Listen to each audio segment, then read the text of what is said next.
Bien le bonjour à toutes et à tous, on se retrouve avec une petite semaine de pause que je suis parti en vacances, mais bon, on repart sur les news crypto. On va se tester un nouveau format aujourd'hui, à la mode de Hugo Décrypte, où je vais regarder les news sur mon tel et te les lire, etc. et discuter là-dessus, et toi tu les verras sur le côté là. Dis-moi en commentaire si ça te plaît. Allez, let's go! On va commencer avec un peu de fun avec Epic Games, qui comme je te l'avais déjà dit dans une de mes news, sur TikTok et sur Instagram, qui se lançait dans les NFT, dans les gaming et avec les jeux NFT. Et bien actuellement tu vois que Epic Games prend de l'avance sur son concurrent principal Steam, notamment avec ce jeu que je connais pas trop, Blankos Block Party. Je sais pas si tu as déjà joué, en tout cas dis-le moi en commentaire, moi je vais le tester pour voir comment ça passe. C'est un des premiers jeux NFT Web3 proposés par Epic Games, on verra. Toujours sur les news Epic Games et gaming, tu as le studio Epic Games qui investit dans Adan pour développer les technologies du métavers. Adan, c'est une entreprise spécialisée dans le Web3, ils ont réussi à lever 30 millions de dollars l'autre fois. Et dans ce tour de table de levée de fonds, tu as Epic Games. Que tu aimes ou que tu n'aimes pas le métavers, en tout cas, on ne peut pas cacher un intérêt croissant sur ce monde-là, en tout cas. Et alors, celle-là, elle est marrante. Tu as du recrutement côté Walt Disney. Alors, c'est un tout début pour Walt Disney, mais en tout cas, la compagnie recherche un avocat spécialisé dans les NFT. Qu'est-ce que ça va donner maintenant? On va voir. En tout cas, ils réaffirment leur intérêt dans la blockchain, le Web3, les NFT, etc. En vrai, ça serait vraiment intéressant qu'ils puissent mettre les personnages de Disney qu'on a tous aimé dans notre enfance et que les enfants continuent à aimer avec les nouveaux Disney qui sortent, qui puissent sortir un petit peu des collections NFT mais qui servent à quelque chose, qui ne soient pas juste là pour faire un tableau numérique. Ça serait incroyable s'ils pouvaient sortir un petit peu des abordables, bien évidemment pour tout le monde, surtout pour les enfants, un truc vraiment pas cher, un truc juste pour le kiff, un peu comme les collections que t'avais quand t'étais jeune à la maternelle, toi, des trucs comme ça. Enfin bref, on verra. Et pour finir côté NFT Web3, comme je te l'avais déjà dit, t'avais Lacoste qui s'était lancé dans les collections de NFT avec leur projet UNDW3, et ils annoncent la sortie d'un prochain airdrop de tokens non fongibles NFT exclusif à la destination des détenteurs du Genesis Pass. Bon, pour ceux qui connaissent pas trop comment ça fonctionne les NFT, souvent les collections qui sont faites en gros par les grosses sociétés comme ça, etc. Si tu veux les avoir en whitelist ou si tu veux en avoir certaines dès le début, etc. ou être sûr de pouvoir les avoir, tu as des passes NFT qui sont aussi un NFT. Et donc eux, ils appellent ça le Genesis Pass. Et apparemment, en fait, Lacoste, ce qu'ils aiment bien faire, c'est aussi de pouvoir lier les NFT, donc le monde virtuel avec le monde réel, et t'envoyer du coup des récompenses aussi physiques de leur marque directement si tu détiens des NFT de leur marque, bien évidemment. Allez, let's go parler comme d'habitude souvent un petit peu de l'affaire Terra Luna, donc avec son fondateur Do Kwon. Désolé si je prononce mal son nom en tout cas. Premièrement, apparemment, il affirme qu'il ne fuit absolument pas la justice. Alors ok, pourquoi pas, il se défend sur Twitter comme quoi il est pas en cavale.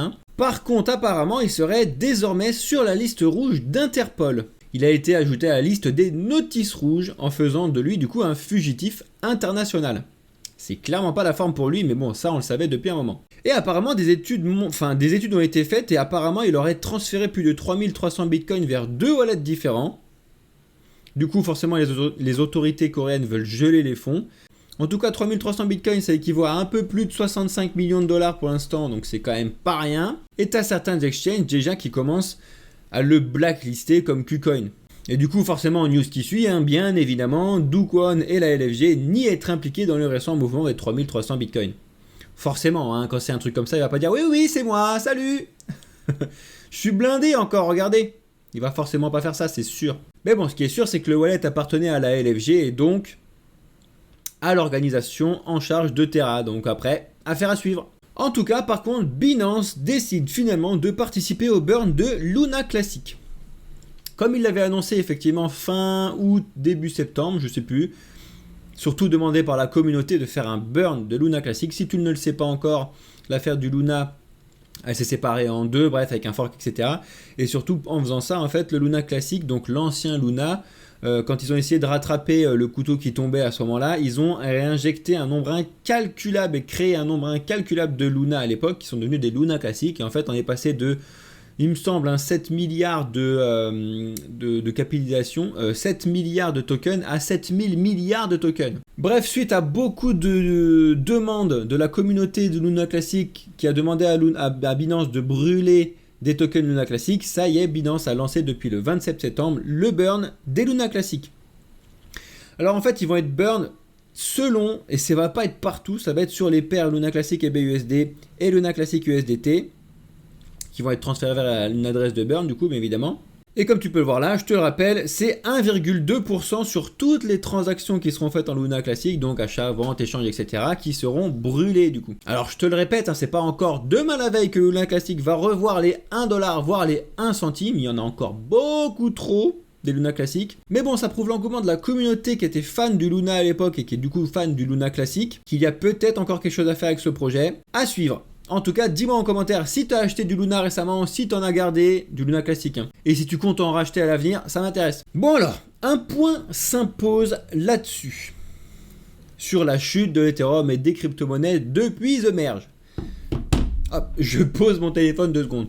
On est plusieurs à vous avoir prévenu sur le fait que, attention, quand The Merge allait arriver, il y avait de très fortes chances que le marché descendent. Pour la simple et bonne raison qu'en fait, The Merge, et donc le fait de pouvoir bloquer des Ethereum en stacking et plus en minage, date de 2019-2020, soit quand le prix de l'Ethereum était aux alentours des 200$. Donc en fait, tu as des gars qui ont bloqué de l'Ethereum quand ils l'avaient acheté à 200$ et ils ne pouvaient pas les récupérer jusqu'à ce que The Merge arrive. Ok ? Première chose. Donc du coup, forcément, ça crée une force de vente sur l'Ethereum parce qu'en fait, tu as ces gens-là qui ont envie de sortir, ils sont en fait un x10 quand même dessus. Ce qui n'est, tu te doutes bien, pas du tout négligeable. Ça, c'est une première chose.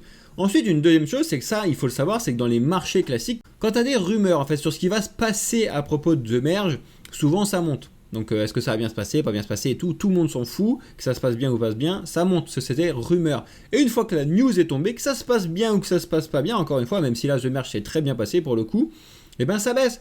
Une news, ça baisse, une rumeur, ça monte. C'est pas valable 100% du temps, ça c'est clair, mais par contre c'est valable quand même une bonne majeure partie du temps. Et ben là ça a pas manqué, le marché des cryptos a continué à baisser en ce bear market avec The Merge. En ce moment je fais aussi beaucoup de petites vidéos short sur TikTok et Instagram pour vous montrer un petit peu ce qui se passe actuellement après le minage, ce qui se passe actuellement après The Merge côté minage. Donc est-ce que c'est viable, est-ce que c'est mort, quelles sont les crypto-monnaies qu'il faut miner, etc., etc. On discute de ça sur ces réseaux-là pour l'instant. Si tu veux que je te fasse une vidéo longue sur le sujet, il faut que je prenne le temps pour le faire, ça prend beaucoup de temps. Dis-le-moi en commentaire, ça m'intéresse. Et du coup, qui dit fork sur Ethereum, minage, etc., proof of work, tout ce que tu veux, tu as le fork d'Ethereum, à savoir l'Ethereum W, donc ETHW, qui s'est fait hacker pour la première fois sur une application du réseau. C'est pas étonnant parce qu'en fait, tu as forcément tous les gens qui s'étaient rués sur le truc, donc il y avait forcément des petites faiblesses sur ce petit fork là, donc voilà. Certains disent que le proof of work sur Ethereum et ces trucs là vont mourir petit à petit. Franchement, j'en ai aucune idée. Personnellement, j'ai pas tourné mes machines sur celui-là parce que j'ai trouvé qu'il y avait d'autres projets qui étaient un peu plus intéressants. Est-ce que toi tu mines sur Ethereum W ou est-ce que tu es passé sur d'autres choses comme Ethereum classique, etc. Franchement, c'est intéressant. On peut se faire un petit sondage dans les commentaires, ça peut être cool. Voilà, il rappelle là-dedans que potentiellement les applications d'Ethereum en proof of work pourraient mourir à petit feu. Franchement, j'en sais rien. On verra bien ce qui va se passer par la suite, hein. Il faut encore que je me renseigne sur l'utilité de l'Ethereum W. À quoi il sert? Et à quoi ils servent ces forks, tu vois? Parce que certes, tu vas avoir une grosse puissance de vente donc de tous les mineurs qui vont faire ça pour essayer de payer leur électricité et faire une rentabilité. Mais est-ce qu'il y a des gens derrière qui vont l'acheter pour que ça serve à quelque chose? C'est surtout ça qui est important. Allez, on continue avec un gros sujet débat. L'euro numérique. L'euro numérique, si tu ne sais pas encore ce que c'est une blague déjà. C'est le projet de crypto-monnaie lancé par la Banque Centrale Européenne, donc de créer un euro numérique. Franchement, bah voilà, hein, je suis bouche bée de ce truc-là parce que tu sais très bien ce que j'en pense à ce sujet-là. Faire un euro numérique type token, alors qu'en fait tout le monde utilise déjà l'euro sous forme numérique, hein, les billets c'est quasiment fini, hein, petit à petit. Je n'en vois pas l'utilité, hein, et même tout le monde pose la question quand Christine Lagarde est interrogée sur les news, quand elle explique oui on est en train de créer notre euro numérique, ça va être génial, etc. T'as même les journalistes de ces news là qui leur disent écoutez 2 secondes, on n'est pas déjà avec un euro numérique là-dessus, etc. Et son seul argument c'est que l'euro numérique qu'on a actuellement n'est pas protégé ou background par la BCE. Alors ça c'est une grosse blague, hein, parce qu'en fait indirectement si, hein, c'est elle qui valide la banque, c'est elle qui valide l'argent qui est déposé dans les banques, etc. Bref, gros sujet là-dessus. Et là cette fois-ci en fait un des partenaires choisis par la BCE fait débat forcément parce qu'en fait il ferait appel à Amazon du côté de 4 acteurs pour développer les prototypes des interfaces utilisateurs. Alors là, forcément, hein, quand ils essaient de faire un truc qui serait potentiellement décentralisé et que tu fais appel à une société centralisée pour gérer tous ces trucs-là, bah forcément, ça fait débat. Hein. Et surtout, tu fais appel à une société des États-Unis, donc Amazon, alors que tu es la banque centrale européenne. Décidément, franchement, je sais pas où ils vont. Hein. En tout cas, le déploiement de l'euro numérique est enfin daté. Et un superbe article sur Cryptost qui te demande sur quels en seront les usages. Alors, comme tu peux le voir dans le grand titre, c'est pas demain la veille. Hein. L'euro numérique verra le jour d'ici 4 à 5 ans. Et ensuite, déjà, ils savent même pas vraiment ce qu'ils sont en train de faire parce qu'ils sont en train déjà de parler de MNBC. Bon, MNBC, c'est monnaie numérique de banque centrale, hein, c'est pour faire plus simple. Ils sont en train de parler de MNBC de détail et MNBC de gros. Alors, MNBC de détail, apparemment, ce serait celui qui serait utilisé et surtout destiné aux citoyens de l'Union européenne dans leur vie de tous les jours. Hein, alors que l'euro numérique de gros desservirait plutôt les banques centrales et les grandes institutions financières. Hein, du pipo partout là. Hein. Franchement. Voilà. Les décisions sont même pas prises, hein, comme tu peux le voir ici, le gouverneur de la Banque de France a discuté là-dessus. L'écosystème prendra ses décisions d'ici fin 2003. L'écosystème prendra sa décision d'ici fin 2023 pour un lancement potentiel en 2026-2027. Donc c'est-à-dire que là, on discute de quelque chose qui n'a même pas été validé encore.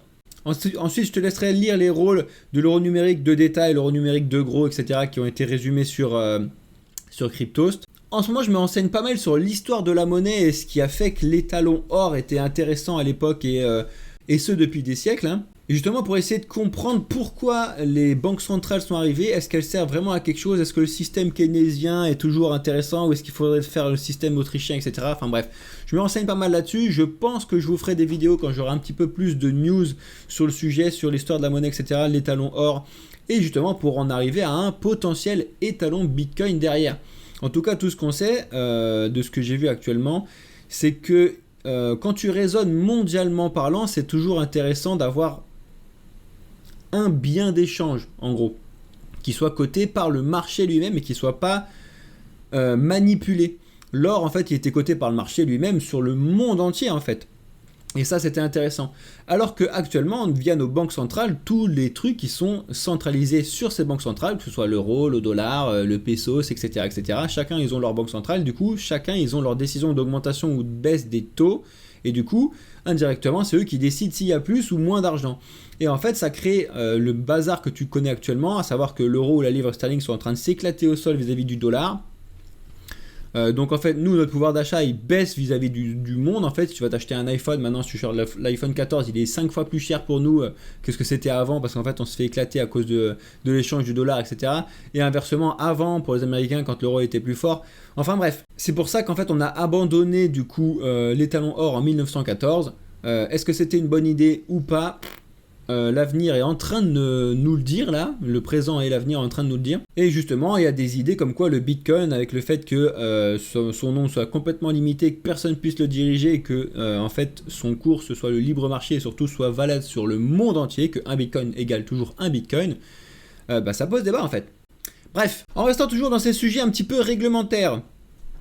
Eh ben, tu as Crypto.com qui obtient son enregistrement PSAN, donc prestataire de services en actifs numériques, comme Binance, comme plein d'autres. Qu'est-ce que ça signifie ? Ça signifie qu'en fait, Crypto.com va se plier au régulateur français, à savoir l'AMF, l'autorité des marchés financiers. Alors comme je vous le répète souvent, une régulation est nécessaire dans le monde des crypto-monnaies, mais une régulation saine, et pour le coup, il y a certaines choses qui sont demandées dans les PSAN, dans les PSAN, dans le statut PSAN qui ne sont pas vraiment sains, donc voilà.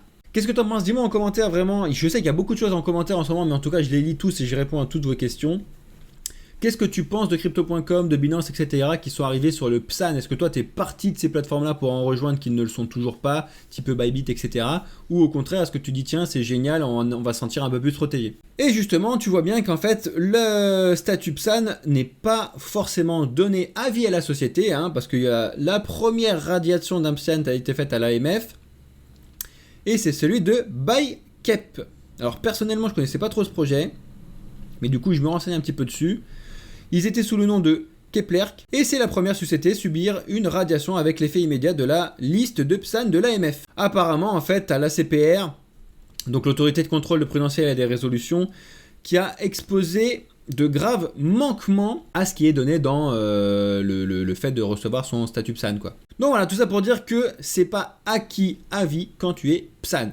En restant dans ce mode de régulation, c'est assez drôle, parce que les forces de l'ordre seraient potentiellement et vont être potentiellement formées par Binance. Décidément, Binance décentralisé, centralisé, voilà. En tout cas, Binance, que ce soit centralisé, pas centralisé, voilà, hein, c'est discutable, mais en tout cas, c'est quand même intéressant qu'ils soient là pour proposer ce genre de choses. Depuis le début, ils sont là pour former un petit peu les gens aux connaissances des crypto-monnaies, savoir comment ça fonctionne, à quoi ça sert, etc. Et maintenant, ils vont le faire sur la crypto-criminalité. Franchement, c'est quand même intéressant. Il faut bien qu'il y ait quelqu'un qui le fasse, parce que de toute façon, la police, le gendarmerie, le système, le gouvernement, etc. sont complètement paumés sur le crypto-actif, il ne faut pas se le cacher. Donc il faut bien qu'il soit formé par quelqu'un, autant que ce soit par le principal acteur du marché, hein, pourquoi pas. Et on va finir par quelques news en bref. Tu as Helium, donc le HNT qui lance le premier crypto-opérateur au monde. Alors crypto-opérateur, hein, au cas où tu es complètement paumé, c'est par rapport à tes réseaux mobiles, hein. Et du coup, construite en partenariat avec le géant T-Mobile, proposera des forfaits permettant de gagner des crypto-monnaies. Du coup, Helium Network lance son réseau mobile. Comme tu le sais, Helium Network, qui ambitionne de créer un véritable Internet Web 3, a annoncé un partenariat d'envergure pour devenir le premier réseau mobile crypto au monde. Donc c'est nouveau, hein. Après Solana qui a lancé son mobile, et t'as Helium Network qui veut proposer des solutions de forfait et gagner des crypto-monnaies dessus. En vrai, pourquoi pas? Après, quand tu sais un petit peu ce qui se passe niveau sécurité des téléphones, c'est un peu inquiétant. Quand tu discutes un petit peu avec des experts dans le hack, etc., tu te rends compte qu'en fait, quand tu leaks juste ton numéro de téléphone, tu peux te faire pirater absolument toutes tes wallets que tu as sur ton téléphone et tout. Enfin, c'est vraiment pas si simple que ça. Donc de là à faire gagner des cryptos via le réseau de téléphone, comment ça va fonctionner, est-ce que ça va être intéressant, quelles sont les antennes qu'ils vont pouvoir utiliser. Encore une fois, c'est un projet, pourquoi pas, on verra comment ça se passe, mais en tout cas, c'est clairement pas demain la veille qu'on va le voir arriver et surtout qu'on va avoir quelque chose de stable. En tout cas, ça fait partie des nouvelles utilisations de la blockchain. On verra. Ah oui, si, il y a cette news-là que j'ai vue sur Crypto, ça va me permettre de discuter un petit peu avec vous du DCA en bear market. Est-ce que c'est une bonne idée, voire une très bonne idée selon Cryptost? Alors, je vous en parle souvent dans mes lives. Alors là, j'ai pas fait de live depuis un moment, mais ça va repartir.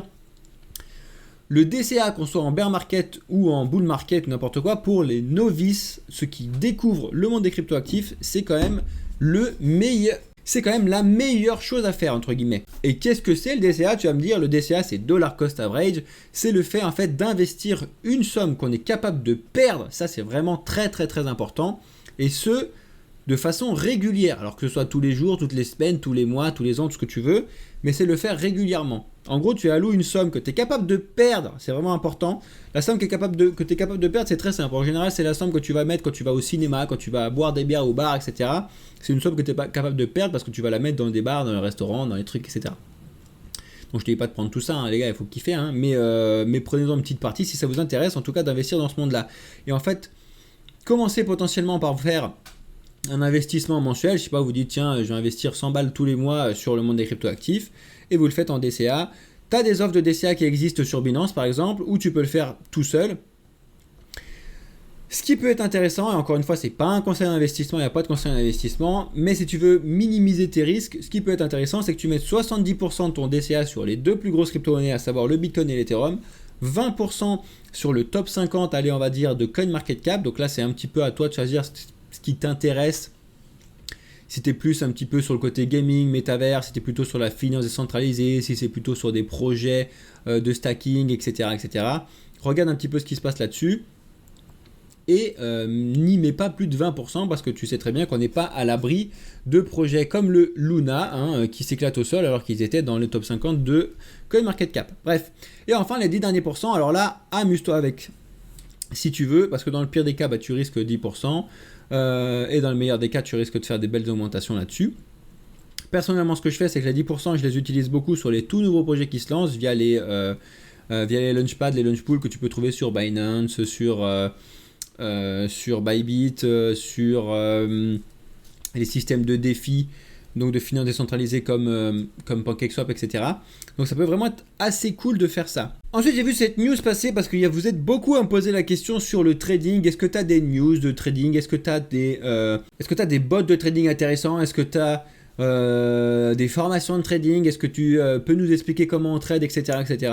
Alors je sais pas vraiment ce que ça vaut, en tout cas je te le présente et après tu me diras un petit peu ton avis là-dessus. Donc HAL, c'est des stratégies de trading de crypto-monnaies automatisées et créées par des experts. Alors des experts, ça veut tout et rien dire, hein. En tout cas, je vais me renseigner un petit peu de plus près là-dessus et je vous ferai un petit peu des threads sur Twitter ou des news sur mon Insta. Allez suivre ça dans la bio de YouTube, hein. Et je te donnerai un petit peu mon avis là-dessus. En tout cas, est-ce que toi tu connais HAL? Est-ce que tu l'as déjà utilisé? Ça m'intéresse. Avec ces optimisations de trading, on verra. Alors ça c'est cocasse, apparemment les habitants du Colorado, donc aux États-Unis, peuvent désormais payer leurs taxes en crypto-monnaie. Alors ça c'est ouf, ça signifie deux choses. Déjà que le gouvernement s'intéresse aux crypto-monnaies, premièrement, et deuxièmement que le gouvernement accepte les crypto-monnaies. Alors c'est vraiment assez intéressant, surtout ce que tu sais surtout quand tu sais ce qui se passe auprès de la Fed, Jérôme Powell, etc. En tout cas, à partir de cette semaine, les habitants du Colorado peuvent désormais régler leurs taxes en crypto-monnaie en passant par PayPal. On verra ce que ça donne. Alors, toujours dans la mode des changements assez importants côté blockchain, comme tu as pu voir avec Ethereum et The Merge, eh ben, tu as Cardano, et donc avec son token ADA, qui fait un hard fork qui s'appelle Vasil, et apparemment serait un succès. Vous êtes énormément en live ou dans les commentaires à me poser des questions. Qu'est-ce que tu en penses de Cardano? Qu'est-ce que tu en penses de l'ADA? Où est-ce qu'il va? Est-ce qu'il est intéressant? Premièrement, personne ne sait où il va, hein. S'il va monter ou pas monter, ça personne ne le sait. On peut juste donner des convictions qui sont personnelles. ADA et donc le Cardano, ça fait partie des premières crypto-monnaies qui se sont lancées au moment où il y a eu l'avènement des crypto-monnaies en 2013. Ils ont fait une grosse mise à jour d'ampleur sur leur réseau qui a été opérée avec succès donc le jeudi 22 septembre.